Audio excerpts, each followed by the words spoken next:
As I type this, we've now crossed 160 subscribers and 21,000 views.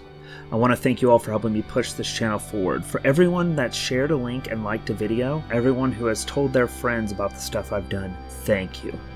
As my way of thanking you, I figured I'd let you in on my top 10 movies at this point. If you limit it to genre, I'm sure that I have a much different outlook.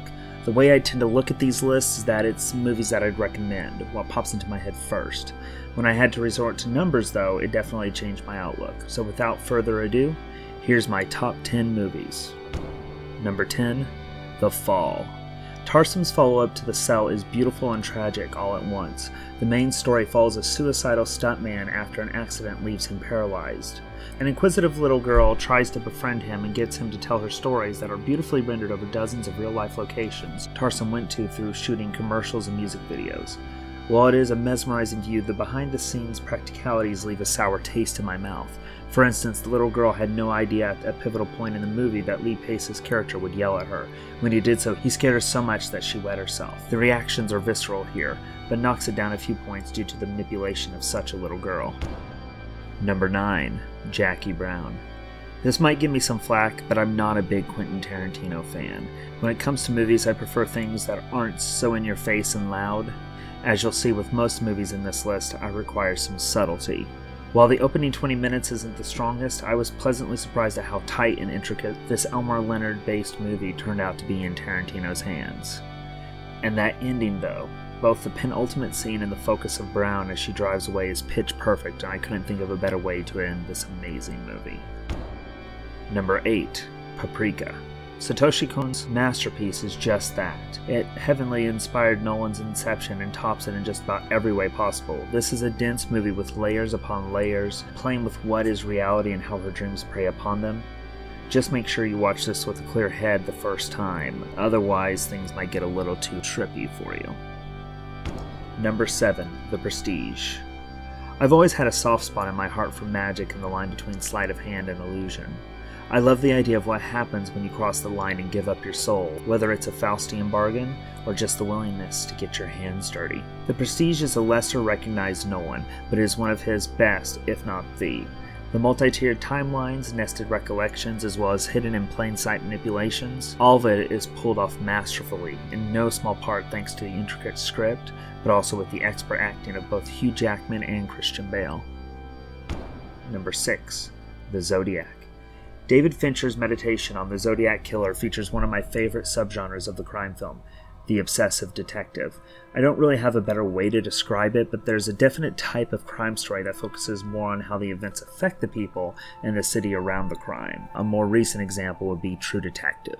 This film focuses on detectives, newspapermen, and the man who broke the Zodiac ciphers. The obsession brings all these characters down to their absolute lowest. The other brilliant thing about this is how they use different actors for the various Zodiac attacks, just to keep you from associating any one specific character actor to the titular serial killer.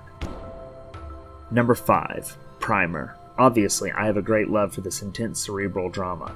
Check out my Causal Loops video to get an in-depth look at why. My favorite thing about this movie is how much it does and doesn't tell you.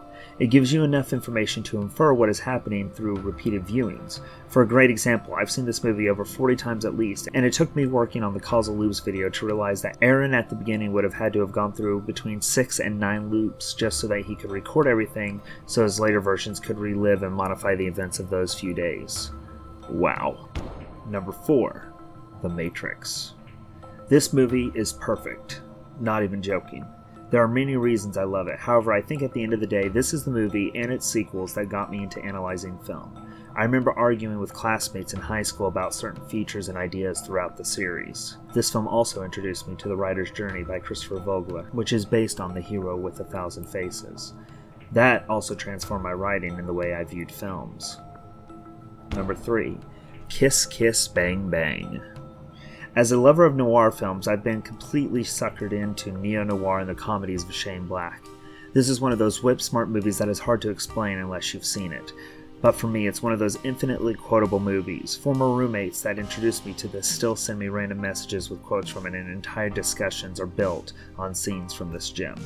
If you're still iffy about this was part of Robert Downey Jr.'s resurgence. Later on, Shane Black was pulled into Iron Man 3, which for me is one of the best Marvel movies and, in some ways, is a spiritual successor to Kiss Kiss Bang Bang. Number 2, The Brothers Bloom. This was a tough one for me. Rian Johnson is one of my favorite directors. While Brick is a lot of fun, The Brothers Bloom is one of those movies that is airtight. It's got a lot of scenes that are just fun and goofy, but it also has heart. And as I was told during a recent viewing, you didn't tell me it was going to be sad. It is, but it's also ridiculously fun and intricate. I like to call it the best Wes Anderson movie that he had nothing to do with. Before I drop my number 1, here's all the places that you can find and support Dubious consumption. As always, you can read about me, myself, and mine at justindheard.net. I'm also on Twitter at justindheard. You can also listen to our unfiltered thoughts by picking up the Dubious Consumers podcast. Make sure to check out my Patreon at patreon.com/JustinDHeard. For only $1, you can get early looks at the scripts for my next episode, get your name recognized at the end of each video, like Mr. Jeff Straight. Add to that, it's the only way to request videos as well as influence future content. While you're setting fire to the hive this week, be sure to send out the smoke signals of like, share, and subscribe. Be sure to hit the bell to get notifications on all our past and future content. It's a huge way to help this channel, and it's the only way we grow. And number 1, John Carpenter's The Thing. This is another film that brought me completely into the analysis fold. The Thing is a perfect character study, along with enough ambiguity to be infinitely watchable. I've seen this film dozens of times, one week in particular, viewing it once or twice a day for 7 days straight. I know I've recommended him before, but check out Collative Learning's Was Child's Infected, where he discusses color continuity in films. It was another piece that helped me analyze the film and see a lot of the hidden subtlety. And that'll do it. Thank you once again to everyone who has helped me grow this channel. I'm still in it for the long haul, so please continue to share the channel and videos. Until next time, this has been Dubious Consumption, and I'm outro.